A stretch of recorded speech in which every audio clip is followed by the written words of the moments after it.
തിരികെ എത്തുകയാണ്. എന്നോടൊപ്പം ബിനോയും ഉണ്ട്, തിരുവനന്തപുരത്ത് നിന്ന് ചേരുന്നു. ബിനോയ്, മുഖ്യമന്ത്രിയുടെ വാർത്താ സമ്മേളനം അല്പസമയത്തിനകം നമ്മൾ പ്രതീക്ഷിക്കുകയാണ്. ബിനോയ് പറഞ്ഞു വെച്ചതുപോലെ, ഞാൻ സൂചിപ്പിച്ചതുപോലെ ഒട്ടേറെ വിഷയങ്ങളിൽ വളരെ നിർണായകമായ വിവരങ്ങളാണ് പങ്കുവെക്കേണ്ടി വരിക മുഖ്യമന്ത്രിക്ക് എന്നുള്ളത് ഒരു യാഥാർത്ഥ്യമാണ്. മുഖ്യമന്ത്രി എന്തൊക്കെ ന്യായീകരണങ്ങൾ, വിശദീകരണങ്ങൾ ഈ വിവാദങ്ങളിൽ നിരത്തും എന്നുള്ളതാണ്. അദ്ദേഹം ഇത്ര ദിവസങ്ങളിൽ മൗനം പാലിക്കുകയായിരുന്നു എന്ന് തന്നെ പറയാം. എന്തായാലും അദ്ദേഹം കാര്യങ്ങൾ പഠിക്കുകയായിരുന്നു എന്ന് തന്നെ നമുക്ക് മനസ്സിലാക്കേണ്ടി വരും. അങ്ങനെ ആയിരിക്കണം അദ്ദേഹത്തിന്റെ വാർത്താ സമ്മേളനത്തിന് അദ്ദേഹം തയ്യാറെടുത്തത് എന്ന് വേണം കാണാൻ. ഈ വാർത്താ സമ്മേളനത്തിൽ മറ്റു വിഷയങ്ങൾ, അതായത് ഈ വിഷയങ്ങളിൽ തന്നെ ഊന്നിയുള്ള ഒരു വാർത്താ സമ്മേളനം ആയിരിക്കും മുഖ്യമന്ത്രി നടത്തുക എന്നത് തന്നെ നമുക്ക് കരുതാം. അങ്ങനെ ആവും എന്ന് തന്നെയാണ് നമ്മൾ മാധ്യമപ്രവർത്തകരും കേരളം മുഴുവൻ പ്രതീക്ഷിക്കുന്നത്. ഈ പ്രസ്താവനകൾ, മുഖ്യമന്ത്രിയെ സ്വന്തം പ്രസ്താവനകൾ കൊണ്ട് അദ്ദേഹത്തിന് ന്യായീകരിക്കാൻ കഴിയുമോ?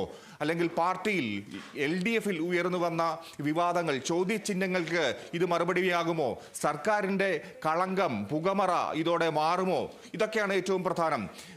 ബിനോയ്, ഈ മുഖ്യമന്ത്രി ഇപ്പോൾ എനിക്ക് തോന്നുന്നു ഒട്ടേറെ വിഷയങ്ങളിൽ, ഇത്രയധികം നിർണായകമായ കടുത്ത വിവാദങ്ങൾ നിറഞ്ഞ വിഷയങ്ങളിലേക്ക് മുഖ്യമന്ത്രി കടന്നു വരുന്ന ഒരു സാഹചര്യം ഇതിനു മുമ്പ് അടുത്തെങ്ങും ഉണ്ടായിട്ടില്ല എന്ന് നമുക്ക് കരുതേണ്ടി വരും.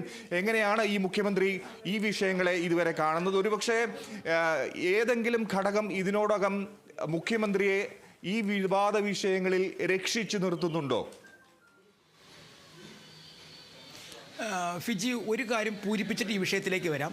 കാരണം ഈ വാർത്താ സമ്മേളനത്തിന് തിരഞ്ഞെടുക്കപ്പെട്ട സമയം ആണ് നമ്മൾ ശ്രദ്ധിക്കപ്പെടേണ്ടത്. കാരണം നാളെ നിയമസഭാ സമ്മേളനം തുടങ്ങാൻ പോകുന്നു. കാരണം ഈ വിഷയങ്ങളെല്ലാം തന്നെ നക്ഷത്ര ചിഹ്നമിട്ട ചോദ്യങ്ങളായി, അതായത് മുഖ്യമന്ത്രി നിയമസഭയിൽ ഇതിനെല്ലാം കൃത്യമായി മറുപടി നൽകേണ്ട ചോദ്യങ്ങളായി പ്രതിപക്ഷം നിയമസഭാ സെക്രട്ടേറിയറ്റിന് മുന്നിലേക്ക് എഴുതി നൽകിക്കഴിഞ്ഞിരിക്കുന്നു. അവിടെയാണ് ഈ നക്ഷത്ര ചിഹ്നമിട്ട ചോദ്യങ്ങൾ, അല്ലെങ്കിൽ മുഖ്യമന്ത്രി ചോദ്യങ്ങൾക്ക് മറുപടി നിയമസഭയിൽ തന്നെ പറയേണ്ട സാഹചര്യമുള്ളപ്പോൾ ആ ചോദ്യങ്ങളെ നക്ഷത്ര ചിഹ്നമിടാത്ത ചോദ്യങ്ങളാക്കി മാറ്റാൻ നിയമസഭാ സെക്രട്ടേറിയറ്റ് തീരുമാനിച്ച ഒരു സാഹചര്യം. അങ്ങനെ വരുമ്പോൾ ഈ ചോദ്യങ്ങൾക്ക് മറുപടി നിയമസഭയിൽ എഴുതി നൽകിയാൽ മതിയാവും, അതിന് പിന്നീട് ടേബിൾ ചെയ്താൽ മതിയാവും, അല്ലെങ്കിൽ മേശപ്പുറത്ത് വെച്ചാൽ മതിയാകും. അങ്ങനെ ഒരു സാഹചര്യം നിലനിൽക്കുമ്പോൾ, അല്ലെങ്കിൽ ഇതിനൊക്കെ ഈ വിവാദങ്ങളെല്ലാം എണ്ണി ചോദ്യങ്ങളായി പ്രതിപക്ഷത്തിൻ്റെ MLA-മാർ 49 ചോദ്യങ്ങളാണ് നൽകിയിട്ടുള്ളത്. അതിനകത്ത് തൃശ്ശൂർ പൂരം വിവാദമുണ്ട്, MR അജിത് കുമാറിൻ്റെ RSS നേതാക്കന്മാരുമായുള്ള കൂടിക്കാഴ്ചയുണ്ട്, ഒപ്പം PV അൻവർ ഉന്നയിച്ച നിരവധിയായ വിഷയങ്ങളുണ്ട്, അവസാനം PR ഏജൻസിയുമായി ബന്ധപ്പെട്ട വിഷയങ്ങൾ ഉൾപ്പെടെയുള്ള 49 ചോദ്യങ്ങൾ. അത് കൃത്യമായി മുഖ്യമന്ത്രി നിയമസഭയിൽ മറുപടി പറയേണ്ട ചോദ്യങ്ങൾ, സ്റ്റാർഡ് ക്വസ്റ്റ്യൻസ്, നക്ഷത്ര ചിഹ്നമിട്ട ചോദ്യങ്ങൾ, അത് അൺസ്റ്റാർഡാക്കി, അല്ലെങ്കിൽ അതിൻ്റെ പ്രാധാന്യം കുറച്ചുകൊണ്ട് അതിൻ്റെ മറുപടി എഴുതി മേശപ്പുറത്ത് വെച്ചാൽ മതിയാകും എന്ന തരത്തിലേക്ക് മാറ്റപ്പെട്ട ഒരു സമയം. അപ്പോൾ നമ്മൾ മനസ്സിലാക്കേണ്ടത്, ഈ വിഷയങ്ങളുടെ കാഠിന്യം നിയമസഭയിൽ കുറയ്ക്കുന്നതിന് വേണ്ടി, ആ ചോദ്യങ്ങൾ കുറയ്ക്കുന്നതിന് വേണ്ടി, ആ ചോദ്യശരങ്ങളുടെ സ്പീഡ്, വേഗത ഒന്ന് കുറയ്ക്കുന്നതിന് വേണ്ടി ഒരു പക്ഷേ ഈ വാർത്താ സമ്മേളനത്തിൽ എന്തെങ്കിലും മുഖ്യമന്ത്രി കരുതും എന്നുള്ളത് ഉറപ്പാണ്. പ്രത്യേകിച്ചും MR അജിത് കുമാറിനെ പോലെ, പൊളിറ്റിക്കൽ സെക്രട്ടറി P ശശിയെപ്പോലെ ആരോപണ വിധേയരായ 2 ആഭ്യന്തര വകുപ്പിലെ 2 ഉന്നതരുടെ സാന്നിധ്യം ഇന്ന് ചോദ്യചിഹ്നമായി ഉയർന്നു നിൽക്കുന്ന ഒരു സാഹചര്യമുണ്ട്. അതുകൊണ്ട് തന്നെ ഇതിനൊക്കെ മുഖ്യമന്ത്രി മറുപടി പറയും എന്നുള്ളത് ഉറപ്പാണ്. അത് മറുപടി പറഞ്ഞില്ല എങ്കിൽ CPI പോലുള്ള ഇടതുമുന്നണിയിലെ രണ്ടാം കക്ഷി വെറുതെ നോക്കിയിരിക്കില്ല. നേരത്തെ മൗനമായി വെളിയിൽ അഭിപ്രായം പറഞ്ഞ് അകത്ത് മിണ്ടാതിരുന്നതാണെങ്കിൽ ഇപ്പോൾ ആ സ്ഥിതി മാറിയിരിക്കുന്നു. കഴിഞ്ഞ മന്ത്രിസഭാ യോഗത്തിൽ CPIയുടെ മന്ത്രിയായ റവന്യൂ മന്ത്രി P രാജൻ ഉൾപ്പെടെ വലിയ തരത്തിൽ തൃശ്ശൂർ പൂരവുമായി ബന്ധപ്പെട്ട് തയ്യാറാക്കിയ റിപ്പോർട്ടിന്മേൽ ചർച്ചയുണ്ടാവണം, നടപടി വേണം എന്ന ആവശ്യം മന്ത്രിസഭാ യോഗത്തിൽ CPI മന്ത്രിമാർ ഉന്നയിക്കുമ്പോൾ എൻ്റെ അർത്ഥം പറയുന്നത്, ഇപ്പോൾ പഴയതിനേക്കാൾ ശക്തി പ്രാപിച്ചുകൊണ്ട് ഘടകകക്ഷികളും നേതാക്കന്മാരും രംഗത്തെത്തിയിരിക്കുന്നു. മുഖ്യമന്ത്രിക്ക് അതുകൊണ്ട് തന്നെ മറുപടി നൽകാതെ കഴിയില്ല. ഒപ്പം ഇവരോടൊപ്പം തന്നെ മാധ്യമങ്ങളിൽ ഓരോ ദിവസവും ഉയർന്നു വരുന്ന വാദപ്രതിവാദങ്ങൾ, ഒപ്പം വിവിധ തരത്തിലുള്ള ആരോപണങ്ങൾ. ഈ ആരോപണങ്ങൾക്കെല്ലാം തന്നെ കൃത്യമായി മുഖ്യമന്ത്രി മറുപടി പറയും. കഴിഞ്ഞ വാർത്താ സമ്മേളന വേളയിൽ നമ്മൾ കണ്ടതാണ് അദ്ദേഹത്തിന് പറയാനുള്ള കാര്യങ്ങൾ. അതായത് വയനാട് തുടങ്ങിയ എല്ലാ കാര്യങ്ങളും പറഞ്ഞു വന്നു. ആ വയനാടിലെ ഈ നൽകിയ റിപ്പോർട്ടുമായി ബന്ധപ്പെട്ട് മാധ്യമങ്ങളിൽ വന്ന വാർത്ത അത് തെറ്റാണ്. സാധാരണഗതിയിൽ ഇങ്ങനെ പെരുപ്പിച്ച് കണക്ക് നൽകിയാൽ മാത്രമേ ആവശ്യമായ പണം കിട്ടുകയുള്ളൂ. അത്തരം വാർത്തകൾ നൽകുന്നത് ശരിയല്ല. മാധ്യമങ്ങളെ വല്ലാതെ പരിഹസിച്ചു തുടങ്ങി. പിന്നീട് എത്തിയിരുന്നപ്പോഴേക്കും മാധ്യമങ്ങൾക്ക് കൃത്യമായി മറുപടി നൽകുവാൻ അന്ന് തയ്യാറായി. അക്കൂട്ടത്തിൽ പറഞ്ഞു വെച്ചതാണ് PV അൻവർ ഒരിക്കൽ പോലും ഇത്തരം കാര്യങ്ങൾ മാധ്യമങ്ങൾക്ക് മുമ്പിലല്ല വിളിച്ചു പറയേണ്ടത്.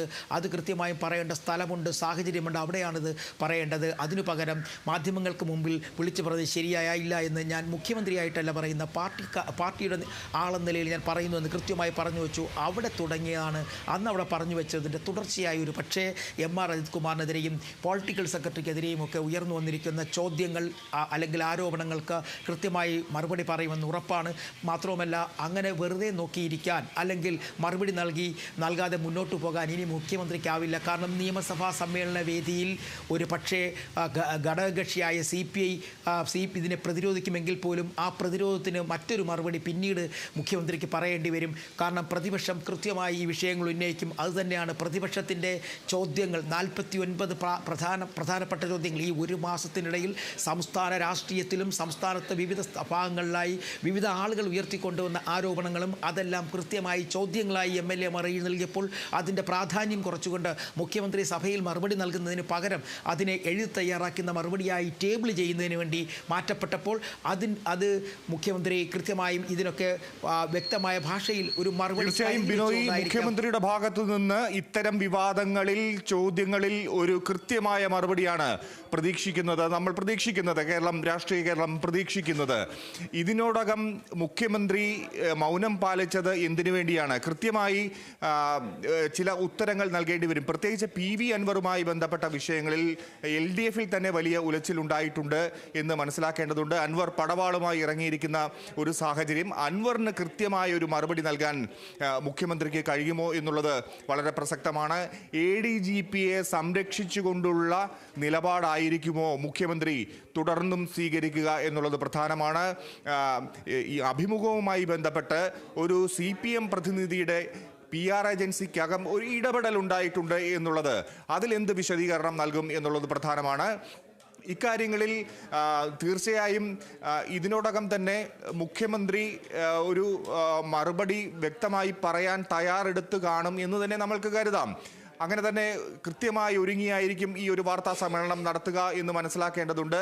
അല്പസമയത്തിനകം 11:30-ക്കാണ് പറഞ്ഞത്. ഇപ്പോൾ മനസ്സിലാക്കുന്നത് മന്ത്രിസഭാ യോഗം അവസാനിച്ചിരിക്കുന്നു എന്ന് മനസ്സിലാക്കുന്നു. അല്പസമയത്തിനകം മുഖ്യമന്ത്രി വാർത്താ സമ്മേളനത്തിന് എത്തും. എന്തെങ്കിലും മുഖ്യമന്ത്രിയെ സംബന്ധിച്ച് ഈ ഒരു വാർത്താ സമ്മേളനം നമ്മളറിയാം, ഇരട്ടച്ചങ്കൻ എന്നൊക്കെ വിശേഷിപ്പിക്കുമ്പോൾ ഈ വിവാദ വിഷയങ്ങളിൽ ഇത്രയും ദിവസങ്ങളായി മുഖ്യമന്ത്രി ഏതെങ്കിലും തരത്തിൽ ഒളിച്ചോടിയിട്ടുണ്ടോ എന്ന് തോന്നുന്നുണ്ടോ, കരുതുന്നുണ്ടോ?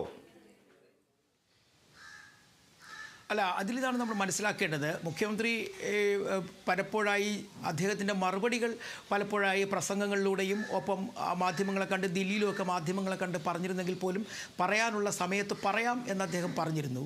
ഇതിനകത്ത് നമ്മൾ മനസ്സിലാക്കേണ്ടത് എപ്പോഴും ഉയർന്നു വന്നിരുന്നത് MR അജിത് കുമാറിനെ എന്തിനാണ് മുഖ്യമന്ത്രി ഇത്രയും വലിയ ഒരു സംരക്ഷണ വലയം ഒരുക്കുന്നത്, രണ്ടാമത് പൊളിറ്റിക്കൽ സെക്രട്ടറിക്ക് വേണ്ടി ഇത്രയും അധികം ഒരു സഹായം മുഖ്യമന്ത്രിയുടെ ഭാഗത്തു നിന്നും പാർട്ടി സംസ്ഥാന നേതൃത്വത്തിൻ്റെ ഭാഗത്തു നിന്നും ഉണ്ടാകുന്നത്. ഈ രണ്ട് വിഷയങ്ങളും വലിയ തലത്തിൽ ചർച്ചയായതാണ്. കാരണം അന്നത്തെ വാർത്താ സമ്മേളനത്തിൽ തന്നെ മുഖ്യമന്ത്രി പൊളിറ്റിക്കൽ സെക്രട്ടറിക്കെതിരെയുള്ള ചോദ്യങ്ങൾക്ക് നൽകിയ മറുപടി വളരെ കൃത്യമാണ്. അദ്ദേഹം പറയുകയുണ്ടായിരുന്നു, പാർട്ടി സംസ്ഥാന കമ്മിറ്റി അംഗമാണ് P. ശശി. കാരണം എനിക്ക് തോന്നുന്നു 2004 മറ്റോ പാർട്ടി കോൺഗ്രസ്സിലാണ് P. ശശിക്കെതിരെ വലിയ തരത്തിലുള്ള ആരോപണം ഉയർന്നു വരുന്നത്. അന്നൊരു DYFI വനിതാ നേതാവിൻ്റെ പേരിലും ഒക്കെ ഉയർന്നു വന്നു. 2011 അത് നടപടികളിലേക്ക് നീങ്ങുന്നു. അതിനുശേഷം വീണ്ടും പാർട്ടി സംസ്ഥാന തലത്തിലേക്ക് P. ശശി എത്തപ്പെടുന്നു. അപ്പോൾ നിരവധി തവണ ആരോപണ വിധേയനാവുകയും പിന്നീട് പാർട്ടിയാൽ സംരക്ഷിക്കപ്പെടുകയും മുഖ്യമന്ത്രിയാൽ സംരക്ഷിക്കപ്പെടുകയും ആ സംരക്ഷിക്കപ്പെട്ടതിന് ശേഷം P. ശശി പിന്നീട് പാർട്ടിയുടെ CPM-ൻ്റെ സംസ്ഥാന തലത്തിലേക്ക് എത്തപ്പെടുകയും ചെയ്യുന്നു. അതിനാണ് അതിനാണ് അദ്ദേഹം അന്ന് മറുപടി പറഞ്ഞത്. പാർട്ടിയുടെ സംസ്ഥാന കമ്മിറ്റി അംഗമായ പി ശശിയെ പൊളിറ്റിക്കൽ സെക്രട്ടറി സ്ഥാനത്തേക്ക് കൊണ്ടുവന്നത് സംസ്ഥാന കമ്മിറ്റി തീരുമാനപ്രകാരമാണ്. അതൊരു സംരക്ഷണ വലയമായിട്ട് നമുക്ക് കാണാം. കാരണം പി ശശിക്കെതിരെ അൻവർ കൃത്യമായ ഭാഷയിൽ ഉന്നയിച്ചിരുന്ന ആരോപണങ്ങൾ ചെറുതല്ലായിരുന്നു. സ്വർണം പൊട്ടിക്കലുമായി ബന്ധപ്പെട്ട് പ്രവർത്തിക്കുന്ന സംഘങ്ങളുടെ പങ്ക് പറ്റുന്ന ആൾ എന്നാണ് പറഞ്ഞത്. കൃത്യമായി നമ്മൾ മറ്റൊരു കാര്യം കൂടെ കുറച്ചുകൂടി പിന്നിലേക്ക് പോവുകയാണെങ്കിൽ എപ്പോഴും സ്വർണ്ണക്കടത്തുമായി ബന്ധപ്പെട്ട് മുഖ്യമന്ത്രിയുടെ ഓഫീസ് ആരോപണ വിധേയരായിട്ടുണ്ട്. അത് ശിവശങ്കറിൻ്റെ സമയത്തായാലും ഇപ്പോൾ പി ശശിയുടെ സമയത്തായാലും. അപ്പോൾ ഈ രണ്ട് കാര്യങ്ങളും കൂട്ടി വായിക്കുമ്പോൾ എന്താണ് മുഖ്യമന്ത്രിയുടെ ഓഫീസിന് ഇത്രയധികം സ്വർണ്ണക്കടത്തിൻ്റെ പേരിൽ ആരോപണ വിധേയരാകുന്നെന്നുള്ള ചോദ്യം ഇപ്പോഴും നിലനിൽക്കുന്ന, ഉത്തരം കിട്ടാത്തൊരു ചോദ്യമായി നിലനിൽക്കുകയാണ്. ഒരു പക്ഷേ അതിനൊക്കെ മറുപടി ഇന്നുണ്ടാകും എന്ന് നമുക്ക് പ്രതീക്ഷിക്കാം. അതിന് അദ്ദേഹം ഒരു കണക്കായി തന്നെ കഴിഞ്ഞ ദിവസം അവതരിപ്പിച്ചിരുന്നു. 123 ഹവാല കേസുകളും അതുപോലെ തന്നെ കണക്കിൻ്റെ നഷ്ടമായിരിക്കുന്നു, സ്വർണം പിടിച്ച കണക്കുകളും ഒക്കെ അദ്ദേഹം. ഇപ്പോൾ വരുന്ന വാർത്തകൾ ADGPയെ മാറ്റില്ല എന്നുള്ളൊരു തീരുമാനം വന്നിരിക്കുന്നു എന്നതാണ് ഇപ്പോൾ മനസ്സിലാക്കുന്നത്. വാർത്താമാധ്യമങ്ങൾ ഈ വാർത്ത നമ്മൾ ഉൾപ്പെടെ ഇതാണ് ഇപ്പോൾ ക്യാരി ചെയ്യുന്നത്. ADGP സംരക്ഷിക്കപ്പെടുന്നു. മുഖ്യമന്ത്രിയുടെ ഭാഗത്തു നിന്ന് അദ്ദേഹത്തിനെതിരെ ആഭ്യന്തര വകുപ്പിന്റെ ചുമതലയുള്ള മുഖ്യമന്ത്രിയുടെ ഭാഗത്തു നിന്ന് അദ്ദേഹത്തിനെതിരെ നടപടി ഉണ്ടാവുന്നില്ല. എന്തായിരിക്കും കാരണം? ADGP ഇത്രയധികം വിവാദത്തിൽ ഉയർന്ന ഒരു സാഹചര്യത്തിൽ അദ്ദേഹത്തെ മാറ്റാൻ സാധ്യതയില്ല, മാറ്റില്ല എന്നുള്ള ചില സൂചനകൾ വരുമ്പോൾ എന്തായിരിക്കും അതിന് കാരണം? മുഖ്യമന്ത്രി അദ്ദേഹത്തെ എന്തിന് സംരക്ഷിക്കുന്നു എന്നുള്ളതാണ് ചോദ്യം. തീർച്ചയായും ആ സംരക്ഷണം എന്തിനാണ് എന്നുള്ള ചോദ്യമാണ് CPIയും ഒപ്പം തന്നെ കോൺഗ്രസും അതുപോലെ തന്നെ CPMനകത്തുള്ളൊരു വിഭാഗവും ചോദിക്കുന്നത്. ഇത്രയധികം ആരോപണ വിധേയനായ ഒരു ADGPയെ എന്തിനാണ് ആഭ്യന്തര വകുപ്പ് ചുമന്ന് മുന്നോട്ട് പോകുന്നത്? പ്രത്യേകിച്ചും DGPക്ക് അഭിമതനല്ല, അനഭിമതനാണ് ADGP. DGP തന്നെ അദ്ദേഹത്തിനെതിരെ റിപ്പോർട്ട് നൽകിയിട്ടുണ്ട്, പല ആവർത്തി കൃത്യമായ ഭാഷയിൽ റിപ്പോർട്ട് നൽകിയിട്ടുണ്ട്.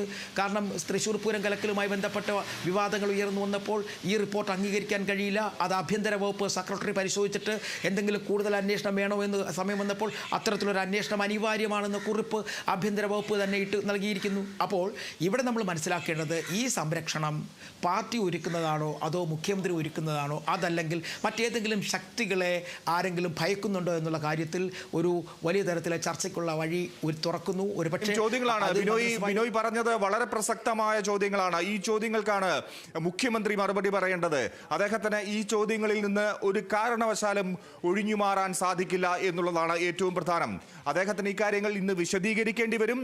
അദ്ദേഹം വിശദീകരിക്കാൻ വാർത്താ സമ്മേളനം അല്പസമയത്തിനകം ചേരും. അദ്ദേഹത്തിന്റെ ചെയർ അവിടെ തയ്യാറായിട്ടുണ്ട്, മാധ്യമ പ്രവർത്തകർ അവിടെ ക്രമീകരിക്കപ്പെട്ടിരിക്കുന്നു. ബിനോയ്, നമുക്ക് ചെറിയ ഇടവേള എടുക്കേണ്ടതുണ്ട്. മുഖ്യമന്ത്രിയുടെ വാർത്താ സമ്മേളനം തുടങ്ങിക്കഴിഞ്ഞാൽ അത് കണ്ടിന്യൂസ് ആയിട്ട് കേരള വിഷൻ ന്യൂസിൽ പോകുന്നതായിരിക്കും. ഇടവേളകൾ ഇല്ലാതെ നമുക്ക് മുഴുവൻ ആ വാർത്താ സമ്മേളനം ശ്രമിക്കേണ്ടതുണ്ട്. അതിനുശേഷം ബിനോയും ഞാനും എത്തും, വിശദീകരണവും വിശകലനവുമായി എത്തും. തൽക്കാലം ഒരു ഇടവേള.